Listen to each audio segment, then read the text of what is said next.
What's going on, everybody? Captain Deadpool here. Just checking in, showing you guys a little bit about this game, LifeAfter. Currently, I just wanted to start real fast, right? And go over some of the cool stuff that you can do.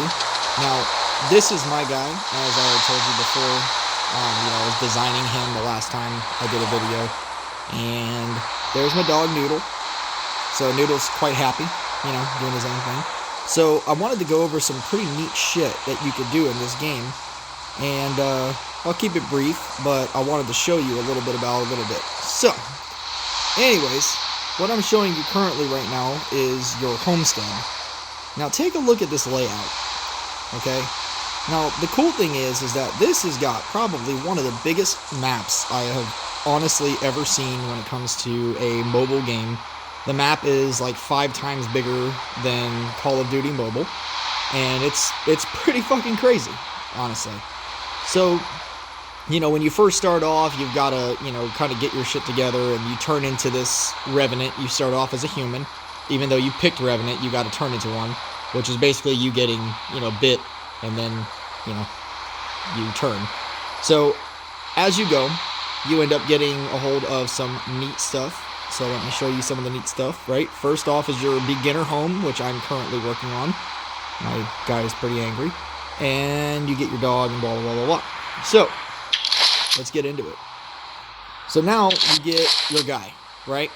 Now the cool thing is that when you turn into a Revenant, you get parasitic vitality, damage, right? Parasitic vitality cost, blah, blah, blah. You could put a new book bag on him, but I haven't gathered anything just yet. I'm still a level 1 manner and all that good jazz.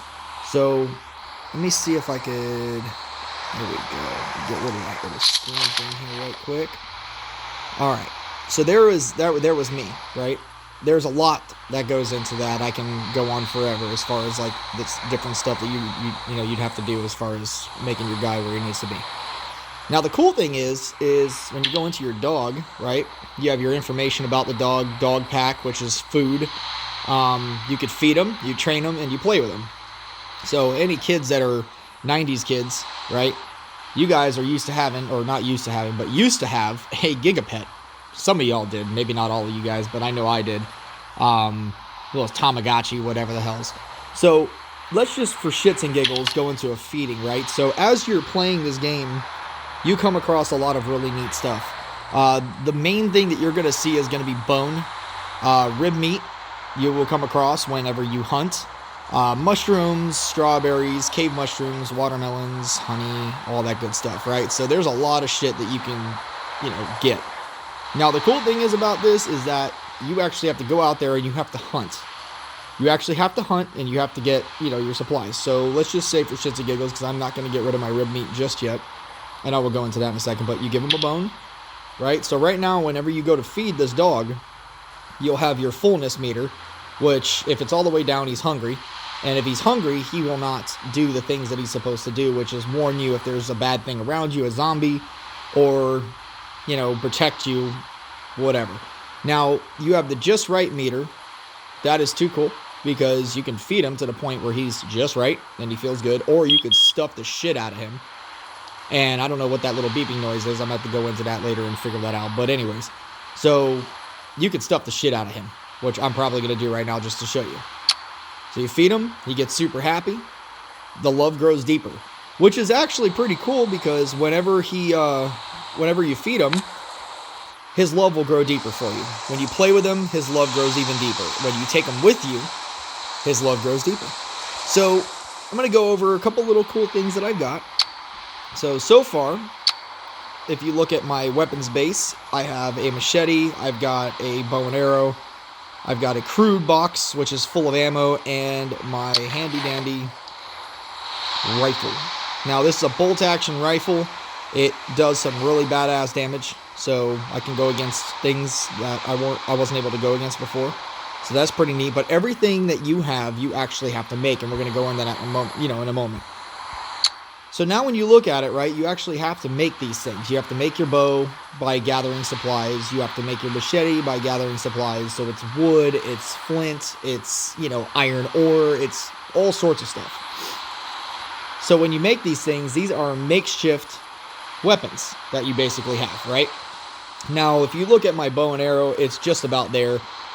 It's pretty much real world, whereas, you use it, the more you use it, the more it pretty much, breaks. It gets worn out and you have to make another one or get another one.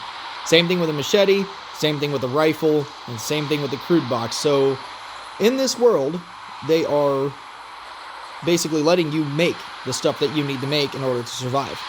In order to do that, you have to go out and cut trees down. You have to go and, gather hemp. You have to gather all sorts of stuff because you can make your own clothes. You can make all sorts of shit, which is really neat. So that being said, I'm going to show you the house, which is pretty cool. And then I'll show you a couple more things, and then that'll be done. Now, when you first make your house, right, now your guy, he stops at abruptly. It's crazy. But you got a crafting bench. You've got a gear workshop or workstation. Formula. I haven't actually done anything with that just yet because you actually have to pay for certain things in this game, which kind of sucks. And then you got your storage, right? So we're going to open up the storage, show you kind of the cool stuff that I've got.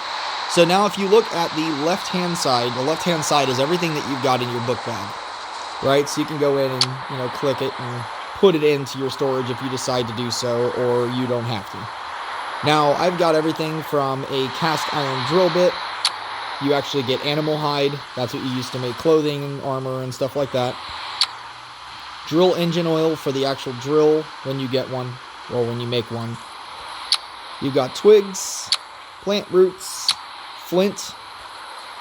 Let's see what this is. Infected blood. Calmative, which helps you whenever you're getting your ass beat. Stone, mushrooms, you know what the meat is. That is actual hemp, and yes, they actually do have marijuana plants growing in this game, which is pretty neat. Rapeseed, or rapseed. Yeah, I said that wrong. Forgive me if I did. Please don't report me. Haha, laugh out loud. And you got your arrows, right? So the cool thing about the arrows is the same thing as any of your weapons. You actually have to make your arrows. So when you run out, you run out. You have to make them. Let's go back into it. And you now look on the right-hand side. That's actually what's inside of what they consider your wine cabinet, which is not a wine cabinet. This is actually a storage cabinet for all sorts of cool shit. Now, I've got another bow in there on the reserve, just so when my other bow dies, I can just take that bow out and get rid of the other one. I've got a torch. That little white jacket, honestly, makes me look like, what's his name? MGK? Machine Gun Kelly? Yeah, I got a little white jacket with some really funky-looking pants. I don't like it, but the thing about this is that when you wear a jacket, it stops you from being cold. And I'll go into that momentarily. You've got berries, there's more hemp, there's all sorts of shit. I've got a lot of stuff going on in this little storage cabinet. So I wanted to take you on a little adventure, and what we're going to do is we're going to switch to unarmed.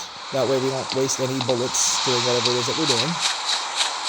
So now you can go into your manor, right? This is your home side. You can pretty much name your manor whatever it is you want to name it.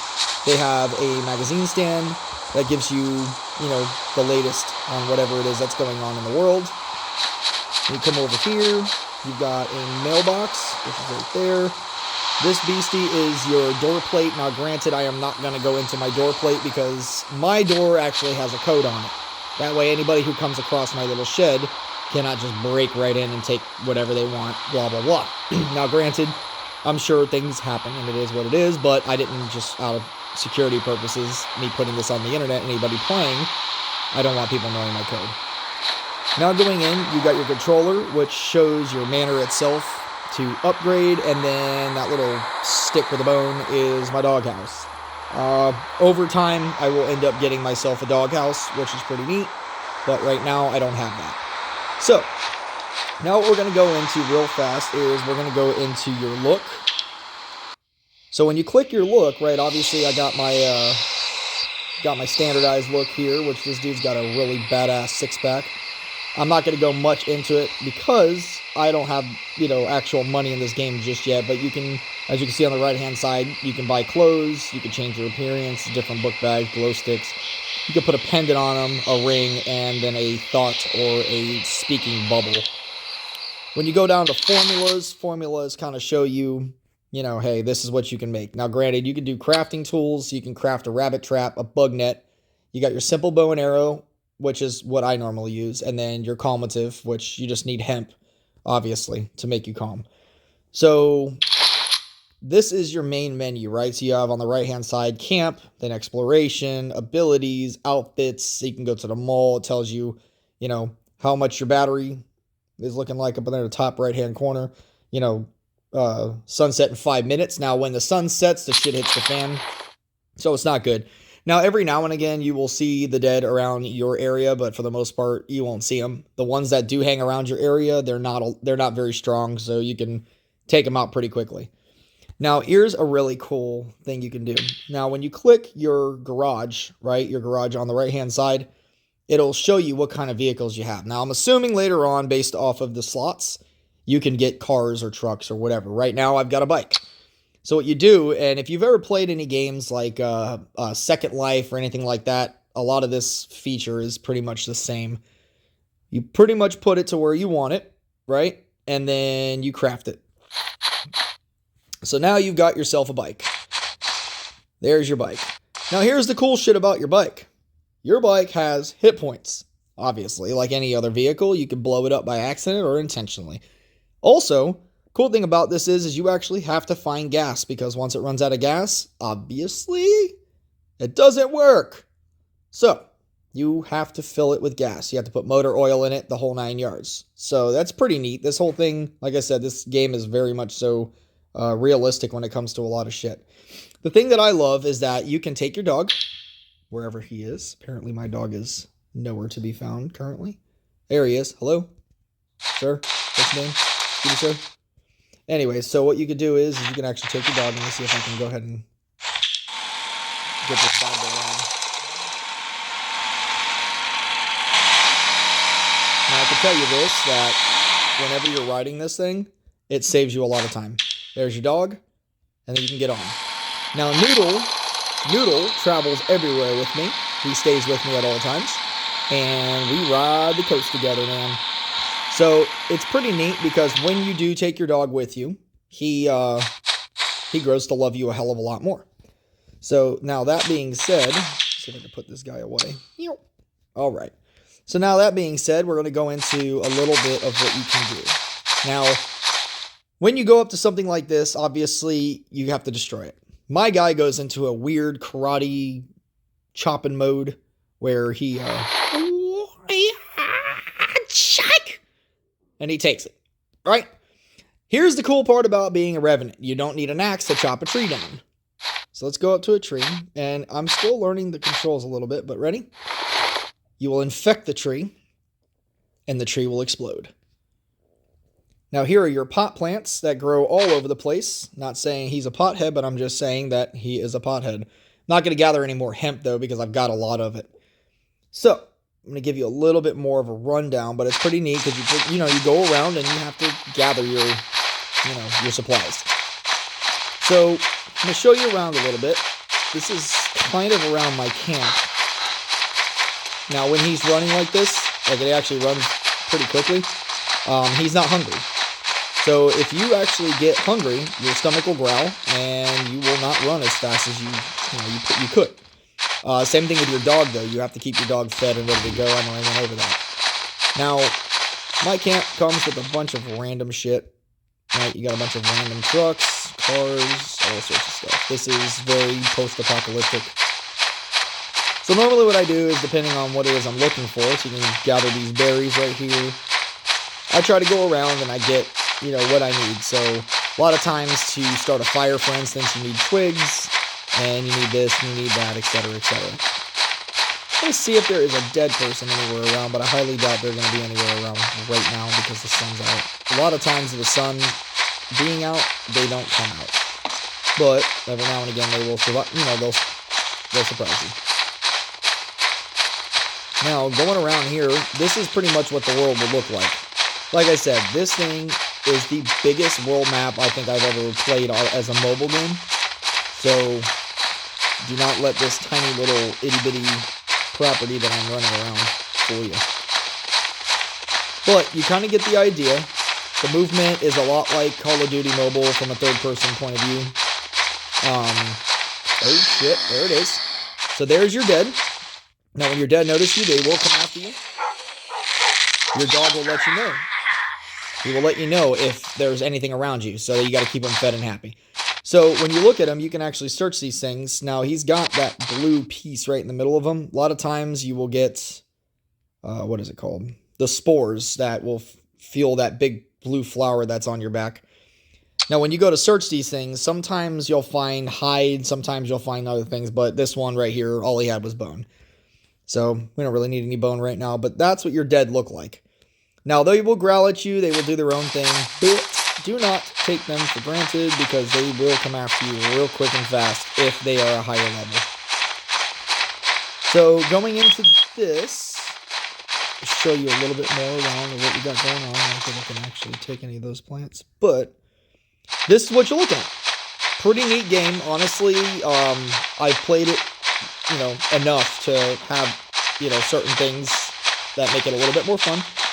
I would definitely recommend anybody who likes adventure games and things of that nature to go ahead and play this because it is pretty damn cool. Now, it gets to be nighttime, as you can see. The daytime does come out too.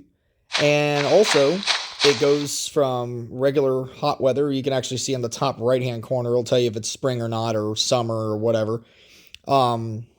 Sometimes it's a little off because it says it's sunny, but it's definitely dark out. But you will see that the weather will change. It storms. If you stay out in a storm, you can catch a cold. If you catch a cold, you don't run as fast, you don't move as fast, so you have to be careful with that. They do suggest that as you are running, if you do happen to get caught in a storm, to go ahead and just find a safe house or something like that to, kind of hang out in for a little while. As far as the food, I want to show you that too, and I want to show you a survival guide. And then I'll probably end up getting off this thing right now just because I'd like to play a little bit more. But whenever you are hungry, you cannot just eat raw meat like your dog can. So there's your survival, right? So in your survival, or not your survival, but your medical kit, you can actually make certain things, right? So I've got meat, I've got berries, I've got all sorts of stuff. You have to find a grill. Now, when you find a grill, you have to make sure you've got all the necessary things. You need twigs, wood, so the twigs will start the fire, the wood will keep the fire burning, and then you need hemp and some other stuff. And basically, you get your fire going, you cook your food, you put your food together. There's a cookbook, which I don't know where the hell it's at right now, because like I said, I just started this game recently. But you actually cook your own food. And the better it tastes, the better it works. If it doesn't taste great, it'll still work, but it doesn't give you the same kind of badass effects. Now, going into the survival guide. So, to start off, the main first off was the, go to the wheat field, weapon preparation, ×2, hunt for bones, and then you go home. When you go home, you basically get, what you need. Now, I'm claiming all the stuff it is that I needed. Now, I don't have a lot of backpack space, so I'm going to definitely have to go get my backpack cleared out. So I'll go put some stuff away. Now, once that happens, you go into your arm yourself. So you have to work and, find materials to make your box and blah, blah, blah. Next one I'm on currently is the wheat field again. There is hunting, there is survival, there is all sorts of shit. So that's what we're looking at currently right now. Anyways, that being said, I just kind of wanted to give you a brief overview of what it is that we do here in this game, Life After. And to let you know, that is, honestly, for me, a 5-star game. This beautiful chopper you got is your way in and out. So that right there will take you to different realms, and you get to meet a whole bunch of people. A whole bunch of people who are actually playing this game, which, believe it or not, there's a lot of people that are playing this game currently. So, anyways, that being said, I really much so do appreciate everybody tuning in to check out this video and see, what it is we're doing here on Life After. Like I said, pretty badass game. And hope somebody gets on to play it. Now, if you guys get on to play it, my name is still the same. It's Captain Deadpoo without the L, like poo. Captain Dead's poop. You gotta love that shit. It's fantastic. But anyways, I'm gonna go ahead and get all up in this beast and play a little bit more, and I will put some more updates once more things happen. So anyways, thank you so much for tuning in. Much love. Captain Deadpool is out. If you guys like what you are seeing, please hit that subscribe button. Thanks for tuning in. Later.